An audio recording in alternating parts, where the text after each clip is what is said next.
Hi friends, প্রতিদিনের মতো আজকেরও চলে এসেছি নতুন একটি রেসিপি নিয়ে। আজকের বানাবো পুলি পিঠা, তবে এর ভেতরে পুরটা কিন্তু অন্যভাবে দিয়েছি। আজকের বানাবো ক্ষীরসা ভরা পুলি পিঠা। খুবই সহজ এই রেসিপি, একবার দেখলেই আপনারাও কিন্তু বানিয়ে নিতে পারবেন। তাহলে চলুন দেখে নিন একবার রেসিপি। এর জন্য প্রথমে পুর বানিয়ে নিচ্ছি। এখন এখানে নিয়ে নিয়েছি 1/3 কাপ জল। একটা কড়াইতে করে গ্যাসে বসিয়ে দিয়েছি। দিয়ে দিচ্ছি 2 টেবিল চামচ মতো চিনি। চিনির পরিমাণটা এখানে খুব কম দিয়েছি। আর দিয়ে দিচ্ছি 1 কাপ পরিমাণ গুঁড়ো দুধ। এখন এই হালকা গরম জলে এই গুঁড়ো দুধটাকে মিলিয়ে নেব। তারপর কন্টিনিউ নাড়াচাড়া করে এটা ঘন ঠিক একটা ডো মতো তৈরি করে নেব। শুধুমাত্র এখানে গুঁড়ো দুধ আর অল্প একটু চিনি দিলাম, আর কিছুই এখানে দিচ্ছি না। এখন এটা ফুট আসা পর্যন্ত অপেক্ষা করলাম। এখন এটা ফুটতে শুরু করেছে, আর খুব তাড়াতাড়ি কিন্তু এটা ঘন হয়ে যাবে। কিছুক্ষণ সময় নিয়ে এটাকে ঘন করে নিতে হবে। এটা মূলত আমাদের পাটিসাপটা পিঠার পুর তৈরি হচ্ছে। আপনারা চাইলে কিন্তু নারকেলের পুর তৈরি করেও এর মধ্যে দিতে পারেন, কিংবা সুজি দিয়েও ক্ষীরসা বানিয়ে নিতে পারেন। আমি এখানে শুধুমাত্র গুঁড়ো দুধ দিয়ে আজকে তৈরি করেছি। এটা কিন্তু খেতে ভীষণই টেস্টি হয়। এই যে এখন এটা ঘন হয়ে গেছে, বেশ ঠিক হয়ে গেছে। একটু ঘন হয়ে এলেই এটাকে কিন্তু বন্ধ করে রেখে দিতে হবে, তা না হলে অনেক বেশি শক্ত হয়ে যাবে। এই পর্যায়ে আমি গ্যাসটাকে বন্ধ করে দিচ্ছি। দেখতেই পাচ্ছেন বেশ অনেকটা ঘন হয়ে গেছে। এবারে পিঠার ডো বানানোর জন্য নিয়ে নিয়েছি 1.5 কাপ পরিমাণ জল। জলটা গরম হয়ে এলে দিয়ে দিলাম পরিমাণ মতো লবণ। জলটা যখন ফুটতে আরম্ভ করবে তার মধ্যে দিয়ে দিচ্ছি 1.5 কাপ চালের গুঁড়ি। শুকনো চালের গুঁড়ি আমি এখানে ইউজ করেছি। এখন একটু নাড়াচাড়া করে পুরো জলটাকে শুকিয়ে নেব। জলটা যখন শুকিয়ে যাবে এই পর্যায়ে ঢেকে 5 মিনিট রেখে দেব। 5 মিনিট পরে ঢাকনাটা খুলে একটা বোলের মধ্যে নিয়ে নিয়েছি।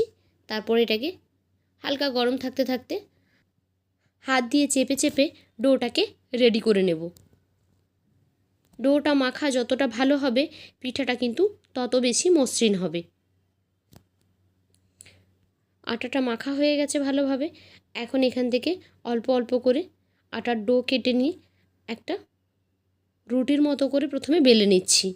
যেহেতু চালের আটা সেই জন্য এটা কিন্তু সাইডে ফেটে যাচ্ছে। একটা গ্লাস দিয়ে এভাবে গোল গোল করে মাঝখান থেকে কেটে নিচ্ছি। যেভাবে আমরা লুচি বানাই সেভাবে করে কেটে নিলাম এখান থেকে। তাহলে পিঠাটা বানাতে খুব ইজি হবে। একই রকমভাবে সব আমি এখানে কেটে নিয়েছি।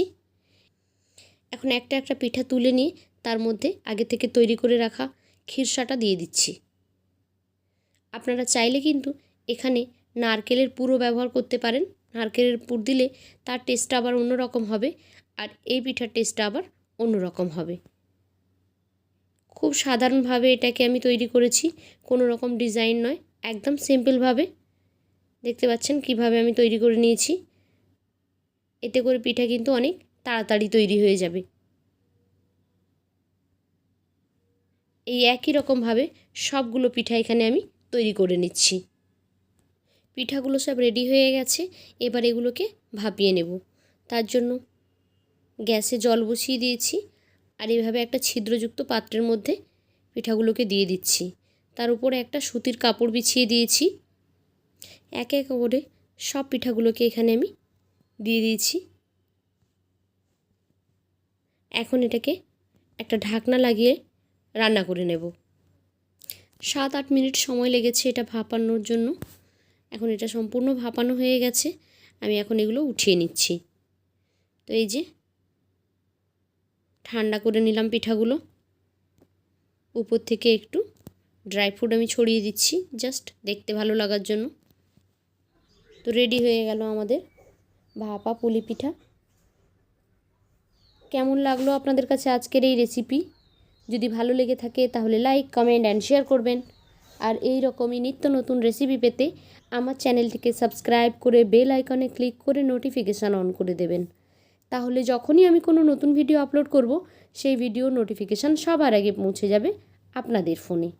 তো আজকের মতো এই পর্যন্ত, ফিরে আসবো আগামীকাল নতুন আরও একটি ভিডিও নিয়ে। ততক্ষণ সবাই ভালো থাকুন। টাটা।